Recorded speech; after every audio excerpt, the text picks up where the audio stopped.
I don't think it's fair, honestly, trying to do it. Yeah. All right, guys, welcome.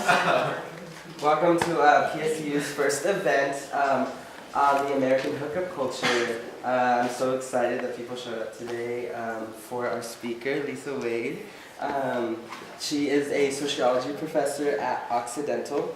But right before we get into the amazingness that she has, we're going to have the advocates say a few words, and then when we're done, go ahead. Hi, we're the advocates. We're just here because we know that talks about hookup culture can be triggering. So we're going to be like both in here and outside. If anyone wants to step outside and chat with any of us, we'll be here. Yeah, I'm Savannah. I'm Haley. I'm Caroline.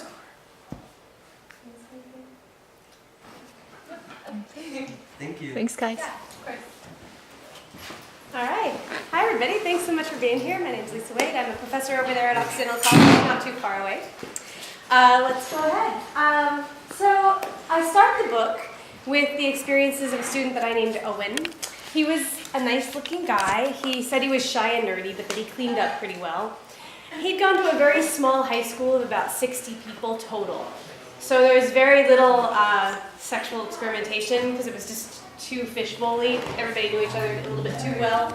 And so he was very excited to go to college, expecting things to be really, really different than it was there. And at first it was kind of everything he hoped it would be, referring to his first semester of college. And I meet him right in the middle of his first year. He has this to say, and there might be a little bit of cussing in the talk, mostly. There'll be the students cussing. He says, "I'm basically in a paradise full of girls I'm attracted to. I love it here. Everyone is fucking each other. Last semester was one of the most interesting, exciting, and strangest times of my life." So I followed him over the course of the next semester, and as he proceeds through that time, his excitement starts to waver. He complains about mind games and soured friendships, about women that liked him only for his looks or only for his weed. And he hates the gossip that follows sexual encounters, and it really starts to get quite morose. He says later, "A lot of the social life I've experienced is some twisted sort of self-perpetuating vicious cycle of unrealistic expectations, boundless enthusiasm, and copious amounts of alcohol." He felt like there was something particularly difficult about negotiating casual sex with someone he said he knew barely at all beyond what color underwear she wore. By the end of the semester, he sounds downright morbid. He says, "When I think about my sex life, it feels like my insides tie themselves tight together. I can't handle another negative sexual relationship. My heart might break." And he decides that he's not going to pursue any more casual sexual encounters. So I start the book with Owen because his experience is very similar to a lot of students' experience, and it captures a contradiction that we see. One is that most students arrive really excited. Oh, I'm sorry. There we go. Most students arrive really excited to have some sort of casual sexual activity. They know, they understand, they have the stereotypes about what college is like. They've heard the narratives about what one of my students said was a 4-year orgy, and they're into partaking. But then they get there here and they realize it's not quite what it was chalked up to be. And so we have some reasons, we know some reasons why this is. One of them is this issue of sexual assault. 1 in 4 or 1 in 5 female students and about 1 in 12 male students report having experienced sexual assault. So that's definitely part of what's going on.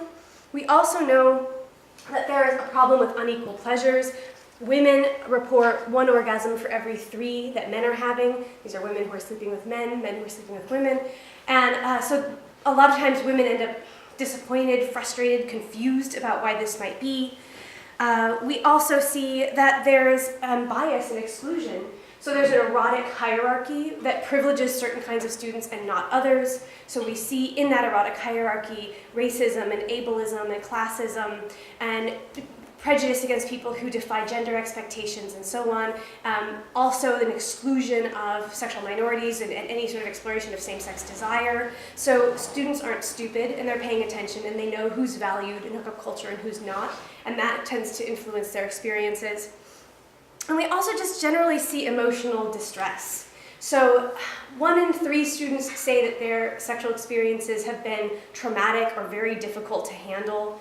There is, we know that we've seen a big rise in students expressing emotional distress overall in college, and some of the reasons that they're articulating for why are related to their sexual experiences and their romantic experiences. So even if it's not an acute trauma, there's a lot of just malaise, like a persistent disappointment in how things are going.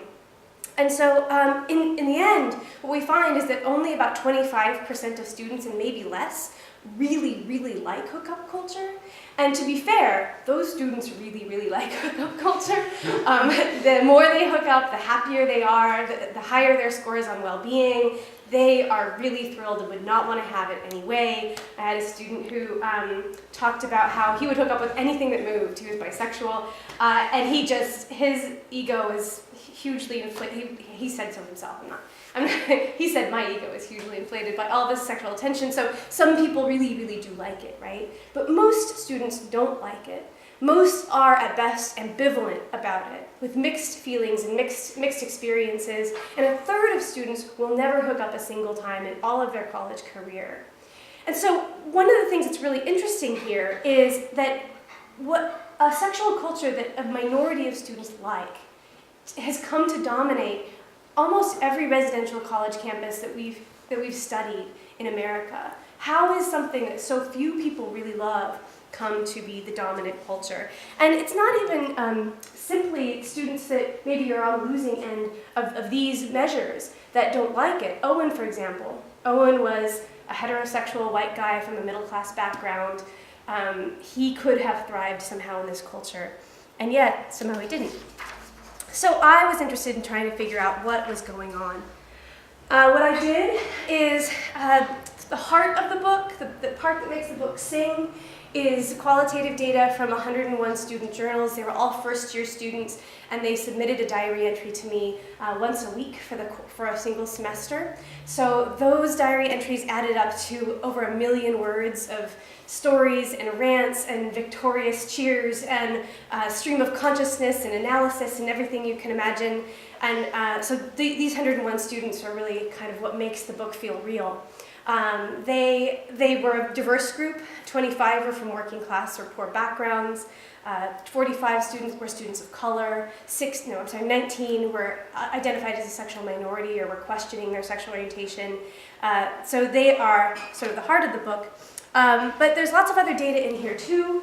I've visited now, at the time it was 70, now almost 100 colleges, and I've talked about hookup culture with students at all of those places, talking with staff and administration, testing out theories, getting information, going to lunch, and that kind of thing with students, listening to them.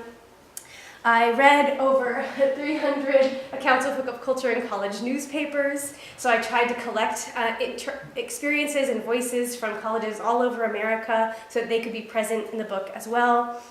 At the time, there were hundreds of research studies done by psychologists, sociologists, and other types of scholars. So there was also a lot of really good data to work with, including a 24,000 student survey from 21 different colleges that gave us excellent quantitative data.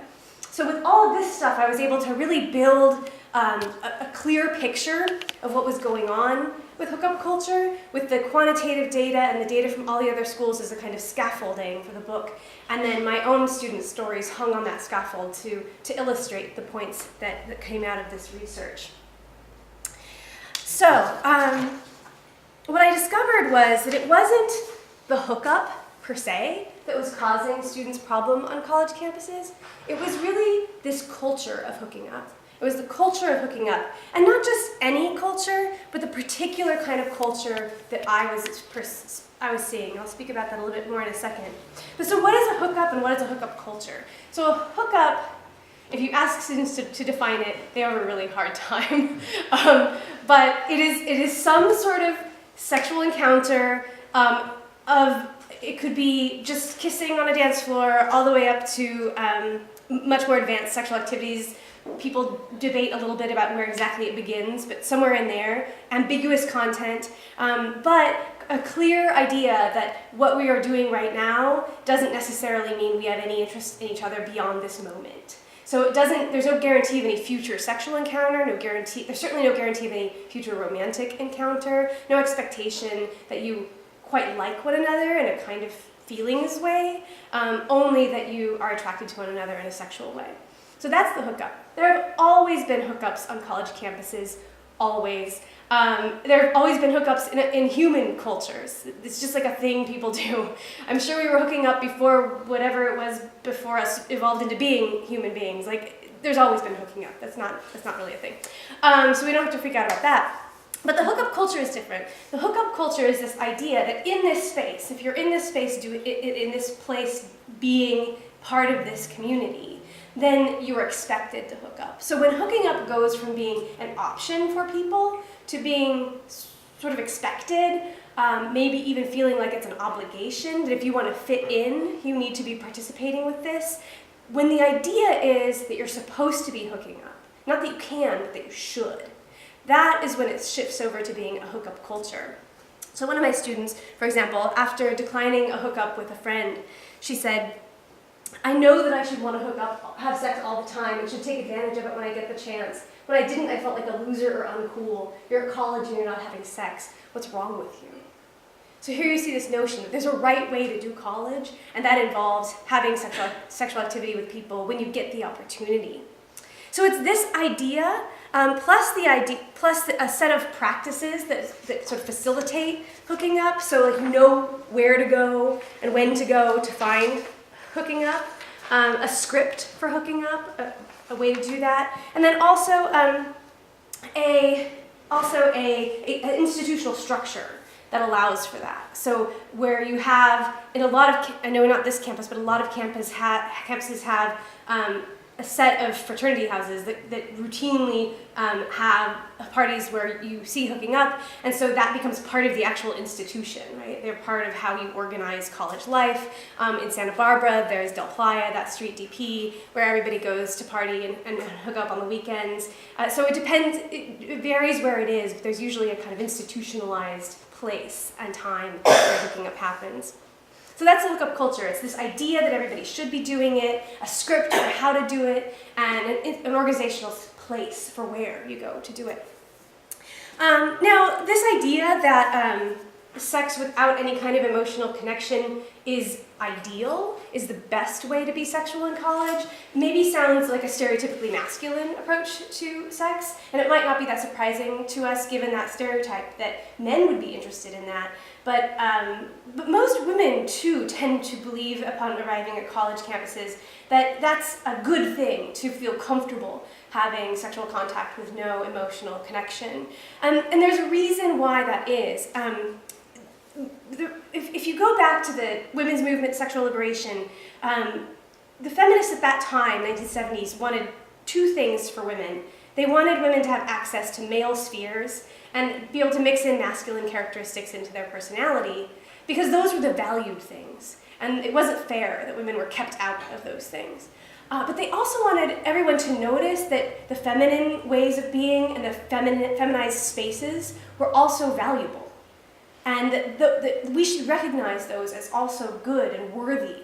And they got the first thing, but not the second thing. So we've actually seen sexism against female-bodied people decline over time. We're much more tolerant and even encouraging of women mixing masculinity into their personality characteristics, going into male-dominated jobs.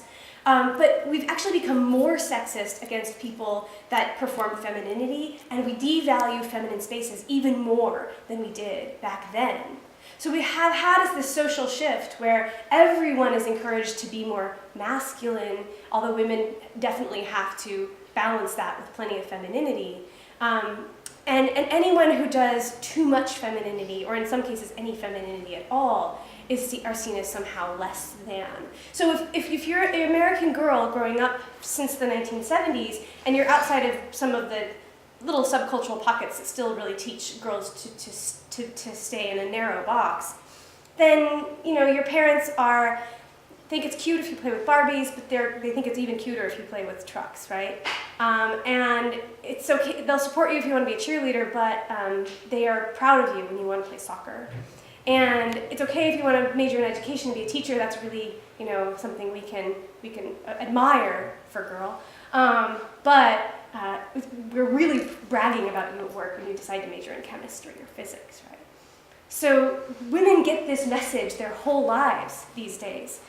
It's okay to be a girl, but it's kind of more badass to be a little bit boyish. And when they get to college, they just apply this logic to sexuality.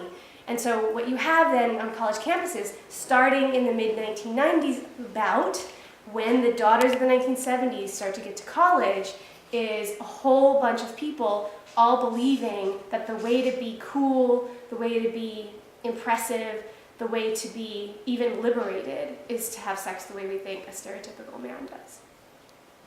And that's part of how you get, there's lots more to it, but that's part of how you get this hookup culture. So here's Eloise saying, I railed against the idea that women were needy, dependent, easily heartsick, easily made hysterical by men, attention-obsessed, and primarily fixated on finding romance. I did this by proving how very like a boy I could behave. And she called it sexual tomboyery. So what we see, again, on college campuses isn't just a hookup culture that values casualness regarding sexuality. It's a particular kind of hookup culture. And I want to be really open to the possibility that there are many, many, many types of hookup cultures. And we could even, as a really great thought experiment, try to imagine what a feminine hookup culture would look like instead of this masculine one. The one we have, though, is one that is very much focused in this particular way. And I'm going to contextualize our conversation afterward, I'm going to focus on one of the main themes of this hookup culture, which is that it privileges this a competitive instead of a cooperative approach to sex. Okay, so what does that look like? So to sort of give this a little bit of content, so a competitive approach to sex is one where you're focused on yourself and trying to get what you want out of the encounter. It's the idea that sex is a zero-sum game. To be vulgar about it, somebody gets fucked, right? Somebody does the fucking and somebody gets fucked, and you want to be the one that does the fucking in this scenario. So there's this competitive approach. You want to get what you want out of it, as opposed to a cooperative approach where you want both people to come out feeling like they really got something positive out. It's one in which competitive is in which you emphasize your own personal pleasure. What you're really interested in is your enjoyment, as opposed to a cooperative one where their pleasure gives you pleasure, and it's this sort of spiraling up of pleasure. The competitive sexual culture is one that is status-based, so you're trying to somehow win in a game, come out on top, right? Be seen as, have other people approve of you and look up to you. So you're trying to win in these sexual encounters, whereas a cooperative one would be one where where it would be status neutral. So like how hot your friends think this person is irrelevant to whether or not you want to hook up with them. So you're really just interested in connection with someone as opposed to what kind of status boost they could give you. Competitive would be achievement-based, so you can think about that phrase, notches on the bedpost, or the way in which people try to build their sexual resumes, like I've done this, I've done that, I've had this kind of person, that kind of person. That would be the achievement orientation versus a cooperative kind of discovery, like I want to see what I can learn about myself and about other people through these experiences. And then finally, a competitive sexual culture can be very exploitative because you're trying to get something from other people. Other people can seem like targets or obstacles to your own personal goals. Whereas in a cooperative sexual culture, the emphasis is care. You're really interested in making sure that the other person feels good, is having a nice time. You really care, even if it's just for a few minutes. You really do care about that other person feeling good. So I want to focus for a little bit here on this idea of care.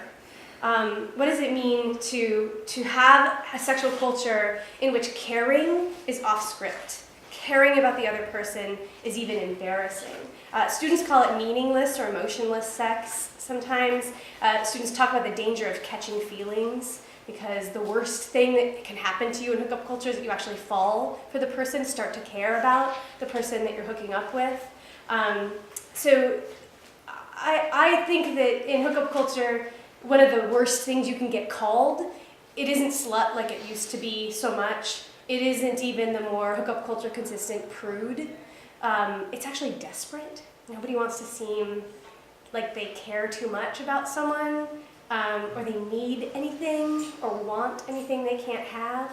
So we're all supposed to seem like we're completely independent of other people and that we're perfectly fine and don't need anyone or anything. So what we have then is this whole community who are collectively trying to perform carelessness in regard to sex. Both, I'm not being careful, and I don't really care about you. This is hard.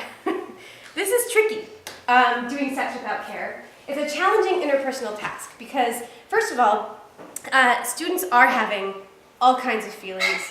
Of course you are, because you're a human being, and human beings are like frontal lobes sitting on a bag of chemistry. Like, we just have feelings all the time, and there's nothing you can do about that. You're having positive and negative, big and small feelings all the time. Feelings are just like part of the basic operating system. There's not an off switch. You can't just decide, I'm not going to have feelings about this right now.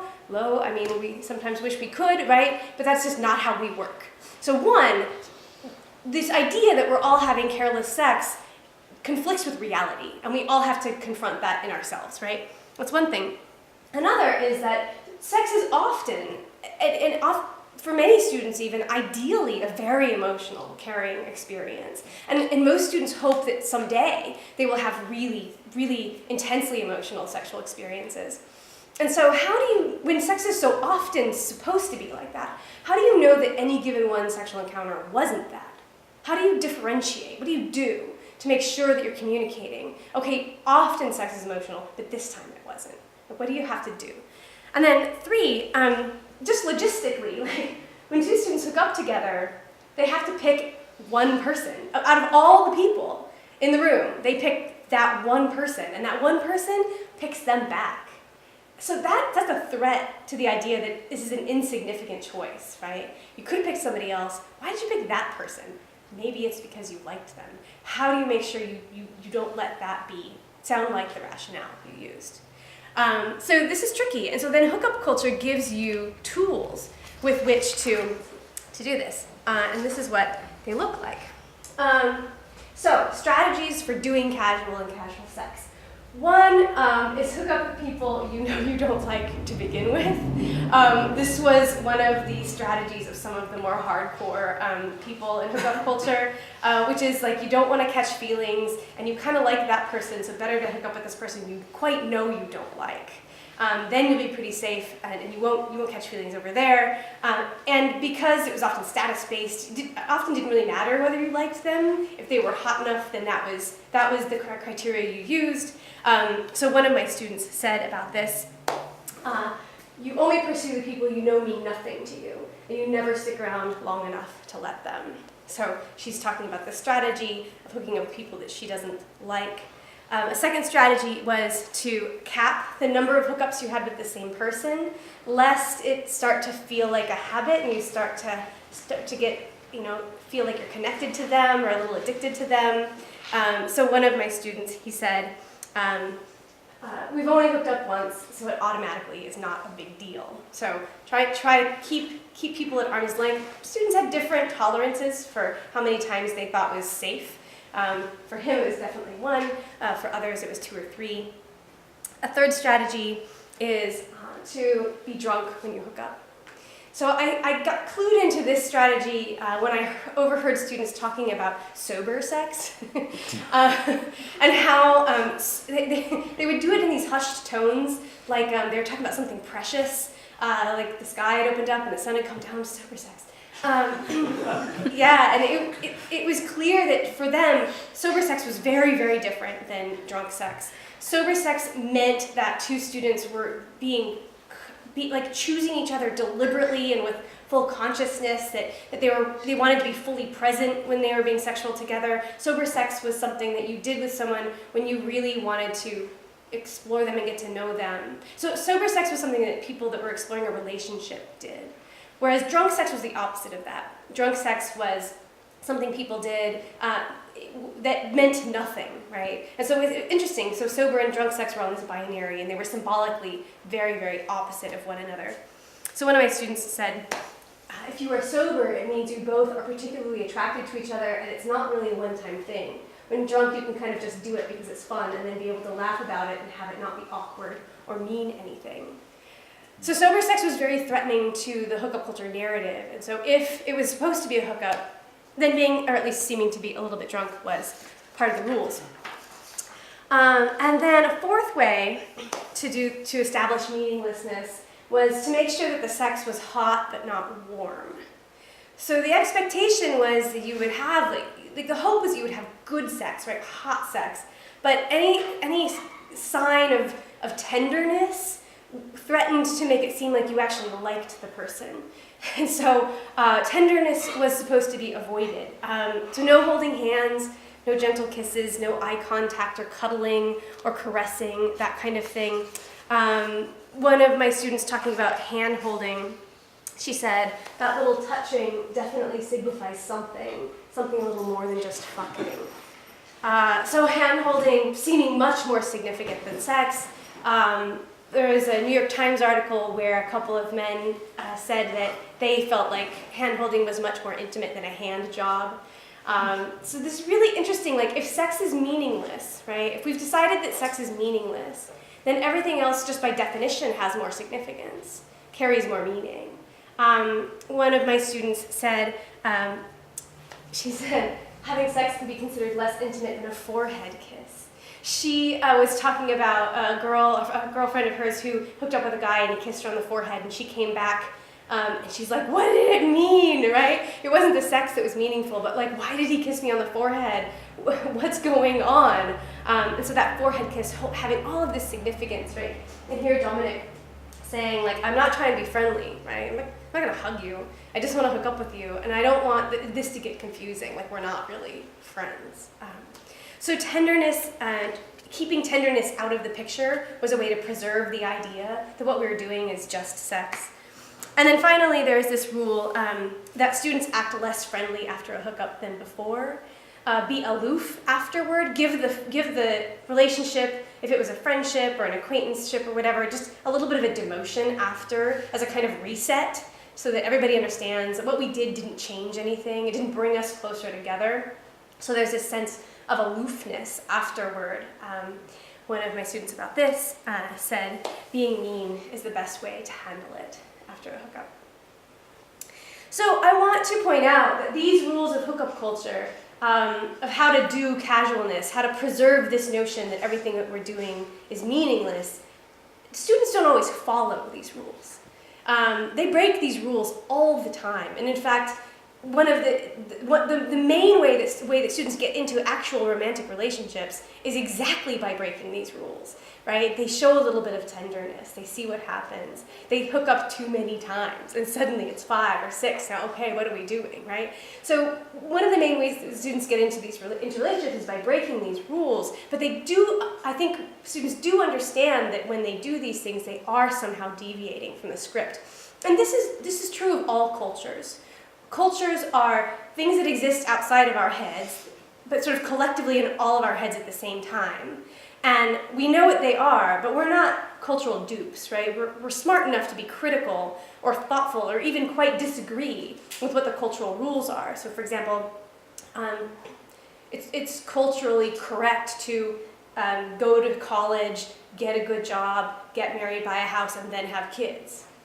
But people do it different ways all the time, and maybe you think that's a stupid set of rules, dumb sequence, right? Or maybe you never want to have kids. So people can be critical of and deviate from culture, but that doesn't mean they don't understand that the culture is there, that the cultural rules exist. And so even the students who quite disagreed with these, and even the students that were actively breaking these rules, would likely recognize them anyway, and then they'd have to deal with the consequences of breaking the rules when they did so. Okay, so to go back to this list of what it looks like to have a competitive versus cooperative sexual culture, you can see how these things might lead to some of the things I talked about earlier, some of the problems that we were identifying. So the emotional distress, for example. You know, a minority of my students, they handled all of this very well, but for most students, it just felt bad to try to act like they had no feelings. It felt bad to try to suppress the feelings that they were having. it felt bad to think that everyone else was better at suppressing their emotions than they were. It made people feel like they were uniquely somehow unstable. It felt bad to be treated in an unfriendly way, especially after hooking up, but it would feel bad to be treated aloofly or coldly by someone who you were friends with the day before, whether you hooked up with them or not, right? It's just like not normal way we treat one another. It also felt bad to have to treat other people in an unfair way. The student that said being mean is the best way to handle it didn't like it. She didn't like doing it. It felt bad to do that. She just felt like it was the rules and she had to do it. And you know, it's one thing to have sexual contact with someone that you know doesn't love you, but it's an entirely other thing to have sexual contact with someone who may not like you at all.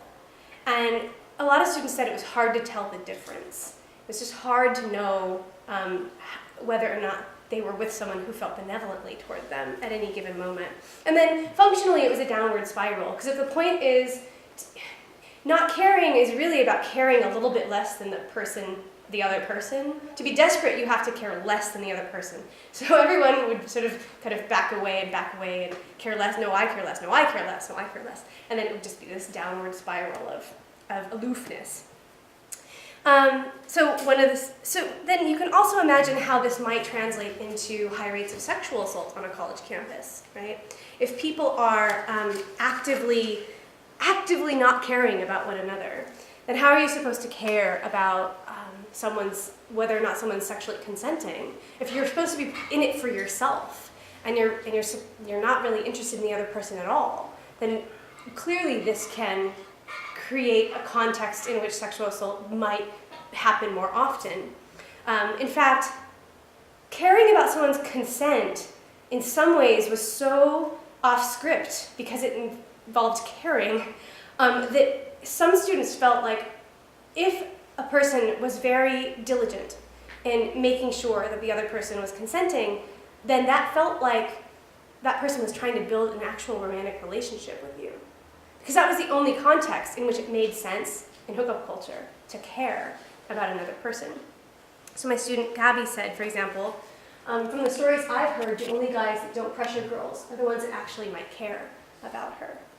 And so asking for consent is off script in hookup culture, not just because it's not part of the habit, but because it breaks the rules that you're not supposed to be caring. Of course, this is not conducive to shared pleasure. If you don't care about the other person and you're in it for your own pleasure, then why would you care about their pleasure?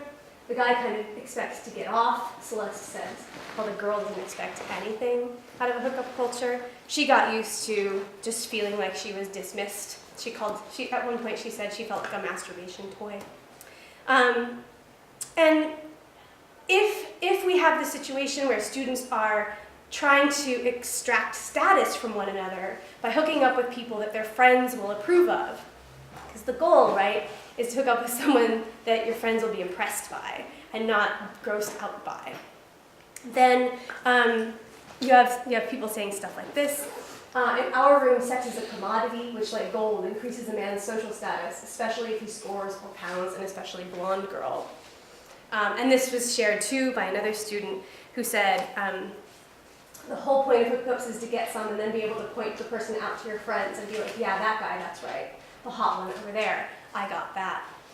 So this student actually made a really interesting observation that when her friends or she hooked up with high status types of guys, like a frat guy or a football player, they wouldn't say, I hooked up last night, or I hooked up with a guy. They would say, I hooked up with a frat guy, or I hooked up with a football player, because that made it sound more impressive to their peers. So if it's about status, if it's about hooking up with people that your friends are going to approve of, that is a window through which all of our biases just fly right in, right? As the first comment about the especially blonde girl reveals, this erotic hierarchy on college campuses, like outside of college, is a racist erotic hierarchy. It's a white supremacist erotic hierarchy. It is one that is classist, because signs of class versus trash are still at play in how we evaluate other people's attractiveness. It's one that is stigmatizes anybody whose body doesn't fit a conventionally attractive mold. So whether you have a physical disability, or you're considered fat, or you're considered ugly for whatever reason, then people try to avoid you because they don't want your low status to rub off on them.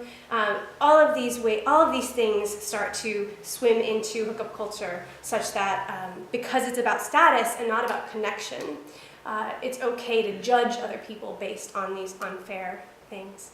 As Jasleen put it, hooking up is not for black people. She was a working class student who identified as a lesbian and was African American and female, and for her, hookup culture was completely unwelcoming, because students on all of those variables, in fact students on every single hierarchical variable in American society, hook up less and like hookup culture less than students that are on the top of those social hierarchies. So to sum up a little, this is why hookup culture pleases only a minority of students, and it tends to be the ones that are already at the apex of the social hierarchy. Those 25% of students that really love hookup culture, they're not entirely, but they're disproportionately male, white, heterosexual, middle class or wealthy, able-bodied, and so on. So it's the students with the most power on college campuses that have the most influence over the social and sexual culture, and so that is why then everyone else, even if they're not particularly inclined to like it, find it uncomfortable or disinviting.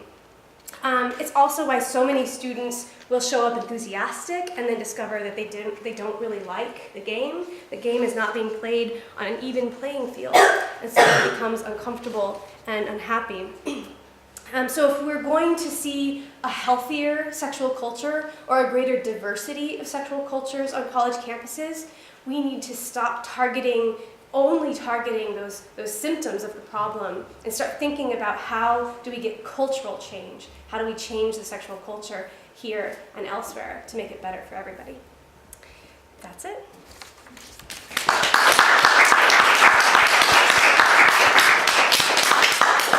Thanks, everybody. Yeah. So we're gonna open it up to questions for a little bit.